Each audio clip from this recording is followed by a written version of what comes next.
Hello बच्चों, hi everyone. और काफ़ी टाइम बाद हम क्लास रिकॉर्ड कर पाए हैं क्योंकि जैसा कि सीबीएसई के जो बोर्ड्स एग्ज़ाम चल रहे हैं तो उनमें थोड़ा सा टाइम कम मिला कि रिकॉर्ड नहीं कर पाया। इस पूरा ध्यान जो है बच्चों पर था और टेस्ट वगैरह इन सब में निकल गया। तो लगभग हमें 1 महीना करीब तो हो ही चुका है, आई थिंक। चलिए, आज हमारे पास है सीबीएसई बोर्ड का सेट 2 पेपर जो 2025 अभी मतलब रिसेंटली 20th को हुआ है। ठीक है, तो इसके 3 सेट है, सेट 1, सेट 2, सेट 3। 3 तरह के पेपर जो है वो स्टूडेंट्स ने दिए हैं और ये हेल्पफुल होने वाला है किन के लिए, आरबीएससी बोर्ड वालों को जो है देख के आना चाहिए। तो आज हम सेट 2 जो है वो अवेलेबल हो पाया तो उसको हम डिस्कस करने वाले हैं। डिस्कशन का मतलब ये नहीं है कि हम लोग आपको आंसर बता रहे हैं। आंसर्स तो आप लोगों को कहीं पे मिल जाएंगे, है ना। आपको ये टॉपिक पढ़ के जाना है, आपको देखना है क्या ये सब आपने पढ़ा हुआ है क्या, ये सब आपने पढ़ा हुआ है क्या, ये सब आपको देखना है। ठीक है, और आपको ये अंदर खुद में ये समझना है कि हाँ मैं इस टॉपिक को मैंने कवर किया है, इसके बारे में मैंने पढ़ा हुआ है। मतलब यहाँ यहाँ से चीज़ें आती है। ठीक है, क्योंकि अगर पूरे हर एक चैप्टर का सॉल्यूशन वो अगर बनाएंगे तो उसमें क्या है कि काफ़ी टाइम लग जाएगा।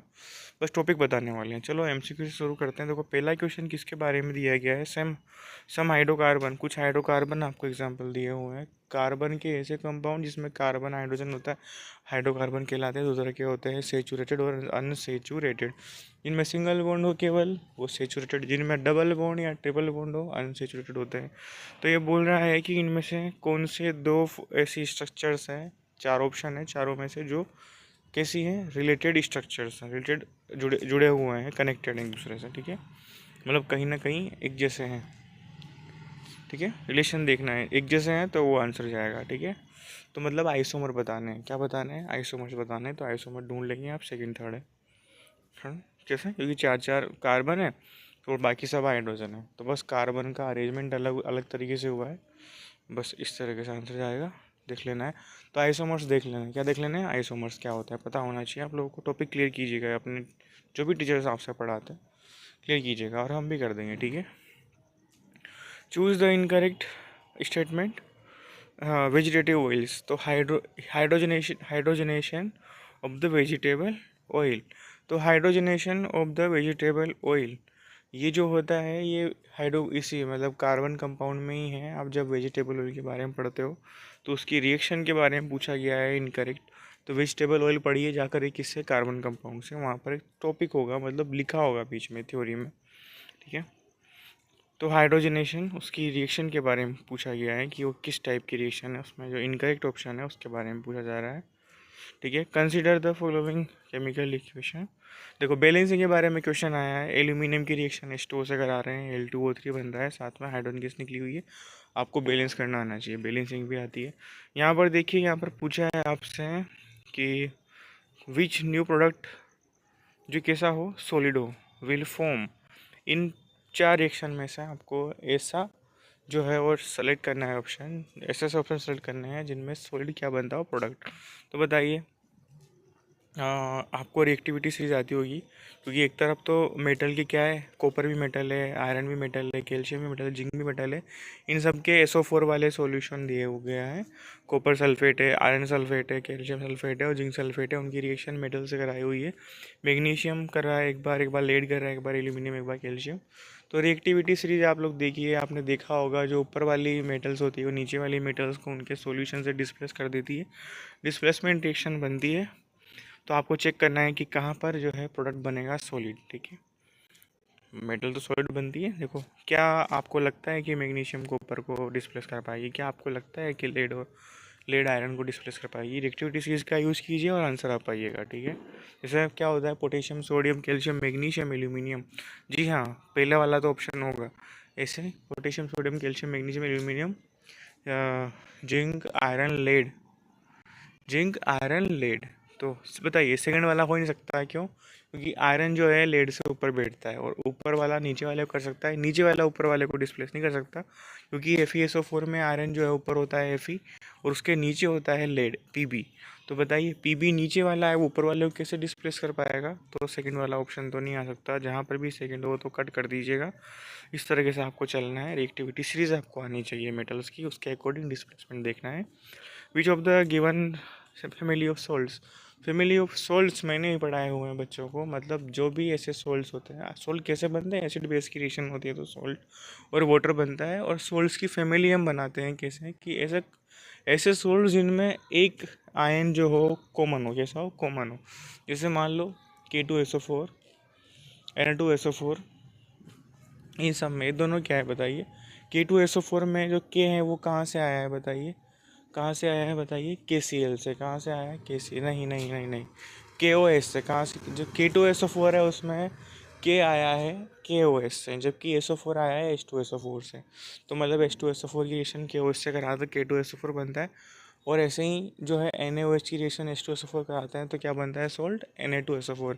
लेकिन ये K2SO4 Na2SO4 में क्या कॉमन है? SO4, तो मतलब एक फैमिली की मेंबर है, क्योंकि इनमें SO4 जो है वो कॉमन है, मतलब सल्फेट फैमिली, सल्फाइड फैमिली या सल्फेट, सल्फेट बोले, सल्फाइड नहीं, सल्फाइड तो S-2 होता है। तो ये सल्फेट फैमिली के क्या है? सोल्ट्स है। तो जिनमें एक चीज़ कॉमन आ रही हो सभी में, वो सब क्या है बताइए? एक फैमिली के। बताइए, मैच कर लीजिएगा। पहले वाले में देखिए, एक में Cl आ रहा है पीछे, NaCl, फिर Na2SO4, फिर CaSO4, लेकिन एक तो अलग हो गया, NaCl हो गया, K2SO4, Na2SO4, CaSO4, बिल्कुल ये सही है। थर्ड वाले में देखिए NO3, फिर CO3 नहीं, एक गलत हो चुका है, MgSO4, SO4, Cl2 गलत हो चुका है। सेकंड इस तरीके से आना जाएगा। तो आपको देखो सोल्ट्स की फैमिली का भी इसमें क्वेश्चन आया, और पढ़ लेना है जा करके। आगे देखिए, इसमें पूछा गया है क्या, करेक्ट इनकरेक्ट पूछा है, मैच करना है आपको। इसमें कुछ स्टेटमेंट दिए हैं, उसके अकॉर्डिंग आपको आंसर देखना है, किसके बारे में, रिप्रोडक्शन के जब टॉपिक के बारे में है। Site of fertilisation of egg with sperm, कहाँ पर एक का जो है वो स्पर्म के साथ फर्टिलाइजेशन होता है, ये आपको पता लगाना है। इसमें देखिएगा, इसमें देखिएगा, और सारे के सारे देखिए किसके बारे में पता है? ह्यूमन रिप्रोडक्टिव सिस्टम के बारे में। तो कहाँ पे होता है बताइए? मेरा मानना तो है ओविडक्ट में। कहाँ होता है? ओविडक्ट में, फेलोपियन ट्यूब में होता है फ्यूजन, ठीक है। तो इस तरीके से site of the implementation of the embryo, embryo कहाँ इम्प्लांट होता है? यूट्रस में होता है। Site of the entry of the sperm into the female reproductive tract, तो कहाँ से ये फीमेल के रिप्रोडक्टिव ट्रैक्ट में एंटर करता है, ठीक है, वेजाइना से होता हुआ करता है। Site through which the waste material generated by the developing embryo are removed, कहाँ से निकाला जाता है, ठीक है। आई थिंक इसमें आप चेक कीजिएगा कि हाँ, प्लेसेंटा, प्लेसेंटा, प्लेसेंटा जाएगा, ठीक है। इनमें से देखिएगा, मतलब आपको रिप्रोडक्टिव सिस्टम में कौन से पार्ट का क्या काम है, फीमेल मेल का, फीमेल का, उसके ऊपर भी आपको ये सब पढ़ के जाना है, ठीक है। इस तरीके से भी आपको क्वेश्चन आ सकता है, सिंगल टर्म में पूछा जा सकता है। The part of the hind brain controlling the involuntary action such as the salivation and vomiting, vomiting salivation भैया मेडुला, क्या था? मेडुला, ठीक है। किसका पार्ट होता है? हाइंड ब्रेन का, ठीक है। इन्वॉल्यूंटरी एक्शन को कंट्रोल करता है, ये भी ब्लड प्रेशर भी कंट्रोल करता है, ठीक है। पढ़ के जाना चाहिए आपको इनके फंक्शन किसके, ब्रेन के तीनों पार्ट्स के, क्योंकि उससे भी इस तरह से हमसे पूछ सकते हैं। Select the pair bisexual flower from the following, तो बाइसेक्सुअल फ्लावर का पेयर आपसे पूछा है, कि आपको पता है कि आपने पढ़ा हुआ है, ठीक है। तो पोलिनेशन वगैरह में आपने पढ़ा हुआ, देखिएगा जा करके। जैसे कि हमने पढ़ा हुआ है कि जो सेल्फ पोलिनेटेड प्लांट होते हैं ना, मतलब उनमें दोनों चीज़, उनमें क्या है, दोनों चीज़ होती है, मतलब वो बाइसेक्सुअल होंगे ना, उनमें मेल फीमेल दोनों होंगे, क्योंकि जो सेल्फ पोलिनेशन हो रहा है खुद का खुद ही में हो जा रहा है। तो मेरे को लगता है कि जो हमारा मस्टर्ड है वो तो था, मस्टर्ड तो था, पपाया, पपाया नहीं होता भैया, पपाया में मेल फीमेल अलग अलग होते हैं, बाइसेक्सुअल नहीं होते, है ना, ठीक है। और हिबिस्कस मस्टर्ड, वाटरमेलन, वाटरमेलन भी नहीं होता, ठीक है। पपाया तो होता ही नहीं है, तो शायद बी, आई थिंक, है ना। पढ़िएगा आप लोग जा कर के, NCERT के में मिले तो लिखा हुआ, है ना। बाकी आई थिंक भी जाएगा। The plant hormone present in the greater concentration in the areas of the rapidly dividing cell, जो है ग्रेटर कंसनट्रेशन अगर होगी तो रेपिडली डिवाइडिंग सेल जो क्या कहलाती है? The plant hormone present in the greater concentration in the area rapidly dividing cell, cytokinin, क्या होता है? साइटोकाइनिन, डिवाइडिंग सेल्स, ठीक है।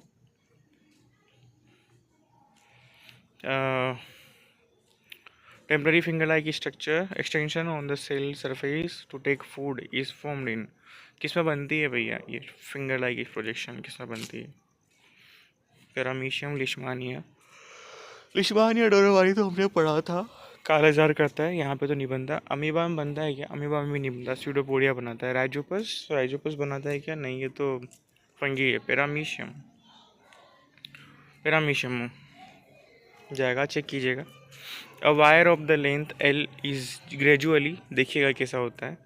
A wire of the length L gradually stretched that its length increases 3L, its original resistance R, its new resistance will be R बराबर rho L upon है। Relation जानते हैं resistivity और are का, उससे होगा। देखिए यहाँ पर जो लेंथ है वो 3 टाइम्स कर दी गई है, तो उसका रेजिस्टेंस पूछा है कि वो कितना हो जाएगा। डायरेक्टली प्रोपोर्शनल होता है ना भैया, डायरेक्टली प्रोपोर्शनल होता है तो क्या हो जाएगा? 3 टाइम्स हो जाएगा, क्योंकि R is equal to rho L upon है। एल के सीधा क्या है? प्रोपोर्शनल है डायरेक्टली, तो ये भी 3 टाइम्स हो जाएगा अगर लेंथ को 3 टाइम्स करोगे।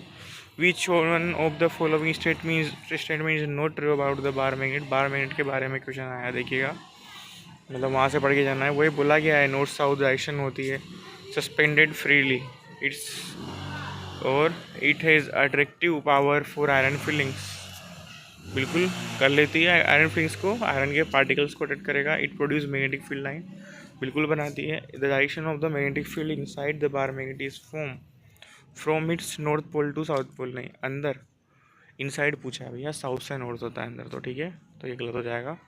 ऐसे ही देखिएगा, absolute reflective index of the water and glass is 4/3, 2/3 respectively if the speed of the light in the glass 2 in 10 की power 8 speed of the light in water is, तो water और glass के अलग अलग reflective index अपन को दिए गए हैं, तो n बराबर C/V होता है, और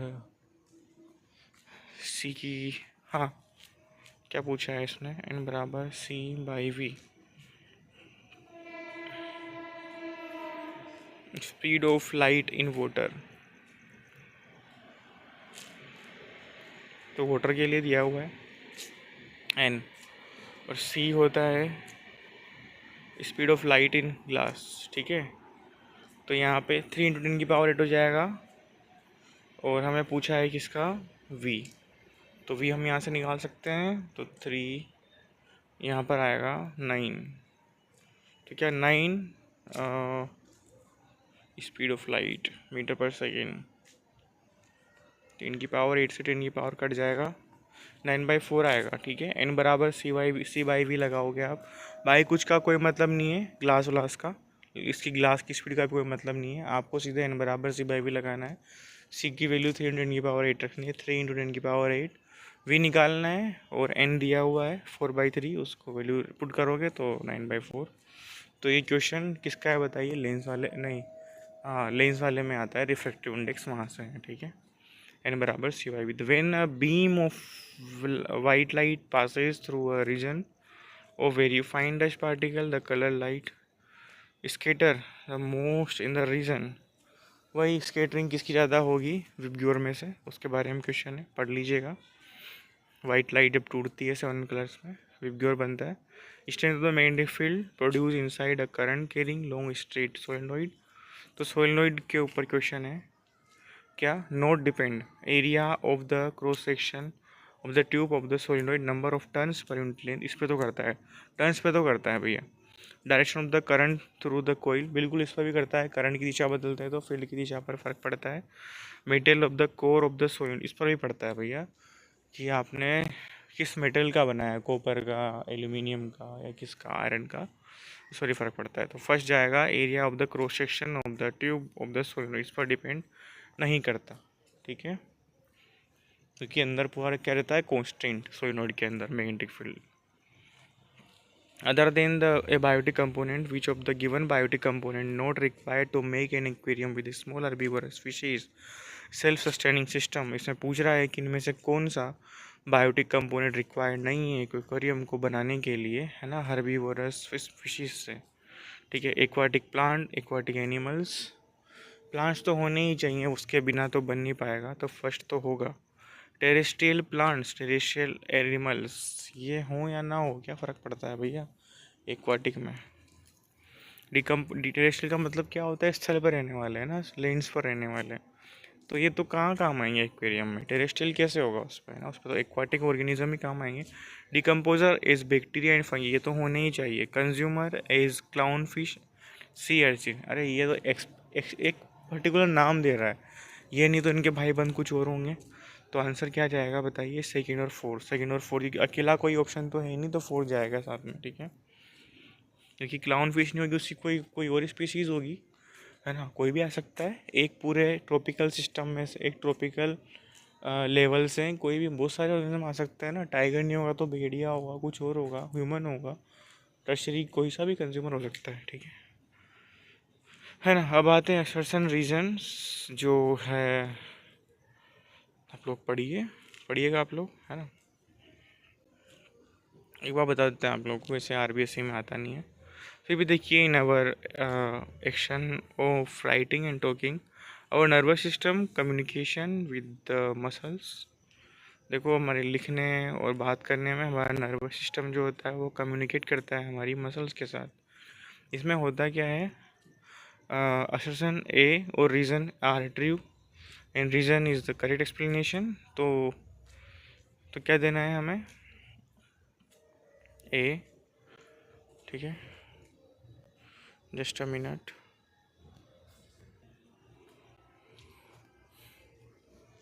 ए कब देना है, जब जो अपना असर्शन है वो अगर हम असर्शन को एक्सप्लेन करता है रीज़न, और रीज़न भी सही है ना, ठीक है, तब।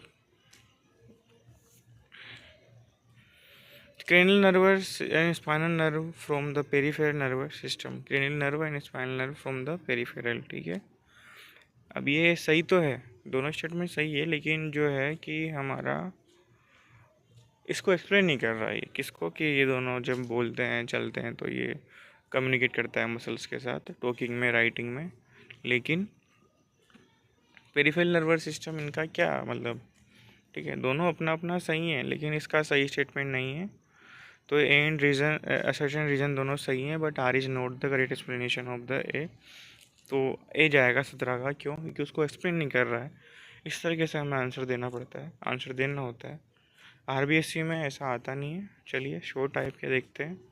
List of the possible source of the energy required in the decomposition, reaction. Listed any one with a suitable example. Over baking soda for the preparation of the bread and cakes. Advantage लिखिए baking powder over baking soda, baking powder का preparation of the bread and cake, क्या advantage हो सकता है, ठीक है। Reason देना है आपको बेकिंग पाउडर का, baking soda for the preparation of the bread and cakes, bread cakes में बनाने में क्या यूज़ होते हैं। तो ये आप पढ़िए बेकिंग पाउडर के बारे में, कैसे बना, क्या यूज़ है, ये सब पढ़ना है आपको। Study the main function of the arteries, artery और वेन जानते हैं आप लोग। आर्टरीज में जनरली के साथ प्योर ब्लड बहता है, प्योर ब्लड, ऑक्सीजन वाला। वो do they have thick and elastic walls, इनमें से किसके पास जो है थिक वॉल्स होती है ना। ये सब आपको आर्टरीज के बारे में पता होनी चाहिए। सर्कुलेटरी सिस्टम के बारे में क्वेश्चन है। आर्टरीज में ऑक्सीजन वाला ब्लड बहता है, और आपको पता है एक्सेप्शन भी होता है इसमें, पल्मोनरी आर्टरी, उसमें इम्प्योर ब्लड बहता है, CO2 वाला ब्लड फ्लो करता है, ठीक है।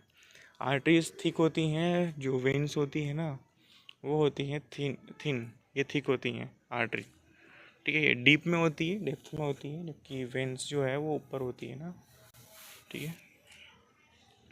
Explain how the protein control the characteristic in the organism with the help of the example of short height trait in the pea plant. Explain how the protein control the characteristics in the with the help of example short height. देखिए, जिस तरह का protein बनता है उस तरह का gene का एक्सप्रेशन आता है। ऐसा क्यों होता है, क्योंकि डीएनए की कॉपी होकर, डीएनए पेरेंट से आता है प्रोजेनी में, और डीएनए क्या करता है, डीएनए से बनते हैं प्रोटीन्स। क्या बनते हैं, प्रोटीन्स, क्योंकि डीएनए का एक्सप्रेशन होता है तो प्रोटीन बनते हैं। और जिस तरह के प्रोटीन बनेंगे उस तरह का एक्सप्रेशन आएगा, उस तरह के क्या बनेंगे, कैरेक्टर्स बनेंगे। तो आपको क्या स्टेप में लिखना है, आपको लिखना है कि पेरेंट से प्रोजेनी में कैरेक्टर्स का ट्रांसमिशन डीएनए के थ्रू होता है, क्योंकि डीएनए की कॉपी पेरेंट में बनती है, वो आती है प्रोजेनी में, उस अकॉर्डिंग बताइए डीएनए कैसे बना। डीएनए हमारे डीएनए के पास हमारे पेरेंट से कहाँ से इन्फॉर्मेशन आई हमारे डीएनए में, हमारे पेरेंट्स से, ठीक है। तो उस इन्फॉर्मेशन के अकॉर्डिंग क्या बनेगा प्रोटीन, और क्या आएगा जीन का एक्सप्रेशन होगा। जीन का एक्सप्रेशन होगा प्रोटीन की फॉर्म में, जैसा प्रोटीन बनेगा वैसा क्या दिखेगा, कैरेक्टरिस्टिक दिखेगा। तो बताइए जैसे एग्जांपल पेरेंट्स से कौन सी इन्फॉर्मेशन आई, कैसा डीएनए आया, शॉर्टनेस का और ड्वार्फनेस का। तो बताइए ड्वार्फ कैसा बनेगा प्रोटीन, प्रोटीन जो बनेगा वो ड्वार्फ वाला बनेगा। तो एक्सप्रेशन कैसा आएगा, ड्वार्फनेस वाला आएगा। तो इस तरीके से होता है क्या, जीन का एक्सप्रेशन, ठीक है। इस तरह के आप फ्लो चार्ट इससे बना के आ सकते हैं। ये चैप्टर हमारा हेरिडिटी का है, ठीक है। ये जीन का एक्सप्रेशन जो हमने पढ़ा है, ठीक है। इसमें डीएनए का आपको मेंशन करना है, इसमें डीएनए की सीक्वेंस मतलब कॉपी का मेंशन करना है। आपको ये मेंशन करना है कि डीएनए अपने आप को कैसे एक्सप्रेस करता है प्रोटीन बना करके, और प्रोटीन जैसा बनेगा वैसा ही क्या आता है, कैरेक्टरिस्टिक आता है, ठीक है। नेम द चलो इसको मैं ड्रॉ भी कर सकता हूँ आपके लिए, ठीक है। जस्ट अ मिनट, देखिएगा। जैसे कि डीएनए, ठीक है। तो डीएनए की क्या होती है, कॉपी, ठीक है। ड्यूरिंग, लिख दीजिएगा ड्यूरिंग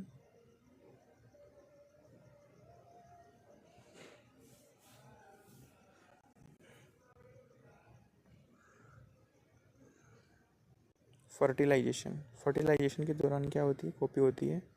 ये कहाँ जाती है बताइए, प्रोजेनी में। कहाँ जाता है, प्रोजेनी में। और फिर क्या आता है, डीएनए से क्या बनता है, प्रोटीन। और प्रोटीन से क्या होता है, जीन का एक्सप्रेशन। क्या होता है, एक्सप्रेशन।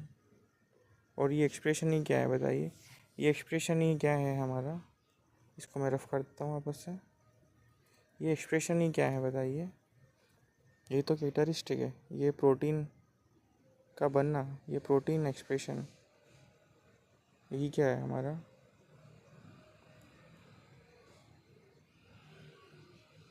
यही तो कैरेक्टरिस्टिक्स है, ठीक है। ये फ्लो चार्ट आप इस बना के ड्रॉ कर सकते हैं आप लोग, है ना।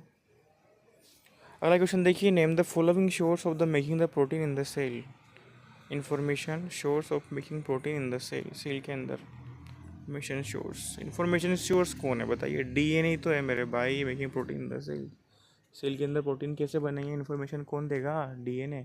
डीएनए की फुल फॉर्म लिख के आ सकते हैं, डिऑक्सी न्यूक्लिक एसिड, ठीक है, ठीक है। चलिए उसी के अकॉर्डिंग जो है इन्फॉर्मेशन आती है पेरेंट्स से, उससे अकॉर्डिंग प्रोटीन बनते हैं। उसी तरह की अपीयरेंस बनती है किसमें, अपने प्रोजेनी में। आगे क्वेश्चन देखिए, student, a student has difficulty in the reading his textbook but can read his blackboard clearly while sitting in the last row. Name the defect of vision the student is suffering from. क्या बोला, difficulty होती है text book पढ़ने में, लेकिन दूर बैठकर अच्छे से देख पाता है ब्लैक बोर्ड पे, तो पास का नहीं देख पा रहा, ठीक है। हाइपरमेट्रोपिया होगा, क्यों, क्योंकि जो है पास का नहीं देख पा रहा, दूर का देख पा रहा है, ठीक है। तो बोला है list two reason due to which the defect arises. क्यों ये डिफेक्ट हुआ, क्योंकि उसमें जो लेंस में जो सिलेरी मसल्स है ना, उनमें कॉन्ट्रैक्शन एक्सपेंशन नहीं हो पा रहा। इससे जो हमारा लेंस है वो अपनी फोकल डिस्टेंस को, मतलब एक अपनी फोकल डिस्टेंस को एकोमोडेट नहीं कर पा रहा। तो लेंस का एकोमोडेशन पावर कम हो चुका है, इसलिए ये हुआ है। Write the nature of the lens required to correct this defect. तो बताइए किस लेंस का यूज़ किया जाएगा, किस लेंस का यूज़ किया जाएगा। तो कॉन्वेक्स का करते हैं आई थिंक, है ना। देखिएगा आप लोग जा कर के कि कॉन्वेक्स का करता है, कौन क्या करते हैं, पढ़िएगा। ड्रॉ द रे diagram, show the path of a ray of light falling obliquely on one of the reflecting faces of triangular glass prism. तो ग्लास प्रिज्म से होकर लाइट गिर रही है, तो डायग्राम मतलब प्रिज्म से होकर जो रिफ्लेक्शन वाला है वो आपको पढ़ लेना है जा करके, कौन कौन सा एंगल बनता है वो सब आपको पता होना चाहिए। Voltage source send on the 2 ampere, to a resistor, 40 ohm का रजिस्टर है, उससे 2 एम्पीयर करंट भेजी जाती है 5 मिनट तक। Calculate the electric energy supplied by the source. Electric energy I square R T, H बराबर आई स्क्वायर आर टी होता है। आई दिया हुआ है, आर दिया हुआ है, टाइम दिया हुआ है, एच निकाल लीजिएगा। सेक्शन सी पे आ गए हैं। How is a double displacement reaction different from the displacement reaction. Double displacement से कैसे अलग है, क्योंकि यहाँ पर दो कंपाउंड के बीच, है ना, दो एलिमेंट्स के बीच क्या हो रहा है, पोजीशन का एक्सचेंज हो रहा होता है, ठीक है। जबकि डिस्प्लेसमेंट में किन्हीं दो कंपाउंड के बीच, है ना, एक ही जो एलिमेंट है उसका जो है वो प्लेस चेंज होता है। एग्जांपल दीजिए, आपके एनसीईआरटी से पढ़िए डिस्प्लेसमेंट की एक रिएक्शन, उसकी एक रिएक्शन। डबल डिस्प्लेसमेंट की वहाँ पर यही पढ़िए किसका प्रेसिपिटेट आया, उस रिएक्शन में जो कुछ हो रहा है वो पढ़िए ध्यान से, ठीक है। क्या बनेगा वो सब आपको एक्यूरेट लिख के आना है अपने आंसर में। Common salt is important raw material for various chemical daily use. State the brief method of preparation of the sodium hydroxide. जी NaCl से बनता है जब उसको वाटर सोल्यूशन कराते हैं। सोडियम हाइड्रोजन कार्बोनेट बनता है Na2CO3 फ्रॉम कॉमन सोल्ट, पढ़िएगा जा करके। हाइड्रोजन का NaCO3, sodium hydrogen carbonate NaCO3 हमारा baking soda. Right the balance chemical equation of the reaction occur. इन दोनों रिएक्शन को, इनको बनाने के लिए जो रिएक्शन हुई उनको बैलेंस करके लिखो, ठीक है। पढ़ लेने हैं जा करके सोल्ट जो है सेकेंड चैप्टर में से। Design experimental setup demonstrate the alcohol and the glucose content hydrogen but are not categorized to acid. ये तो मैंने बच्चों को कई बार बताया है क्या, कि ये चीज़ आप पढ़ के जाइए कि ऐसे कंपाउंड जिनमें हाइड्रोजन है फिर भी वो एसिड नहीं है, तो उसको कैसे प्रूव करेंगे। तो जो H+ आयन रिलीज नहीं करेगा वो एसिड नहीं होगा, भले उसके पास हाइड्रोजन हो, ठीक है। तो ये होता है हमारा इलेक्ट्रोलाइसिस वाला एक्सपेरिमेंट।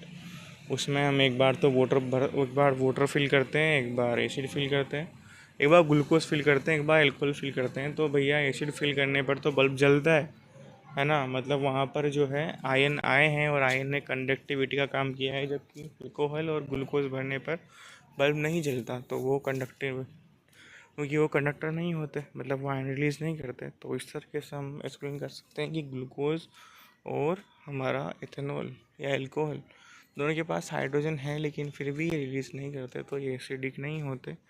इस तरीके से आपको पढ़ना चाहिए, ठीक है। कितना है और चलिए जो बचा उसको अगले सेशन में करेंगे। इस तरीके से आप अपनी तैयारी को बूस्ट कर सकते हैं और पढ़ते रहिए। और अगर आपको कहीं से पेपर अवेलेबल हो जाए आंसर तो गूगल कर लेना, कोई नाउन है तो उससे लेकर सोल्व कीजिए, ठीक है। और चलने दीजिए अपनी तैयारी, ठीक है। बेस्ट ऑफ लक RBSC वालों। CBSC वालों का हो चुका है, उन्हें अपने जो भी एग्ज़ाम्स आगे बाकी हैं उनकी तैयारी करते रहना चाहिए।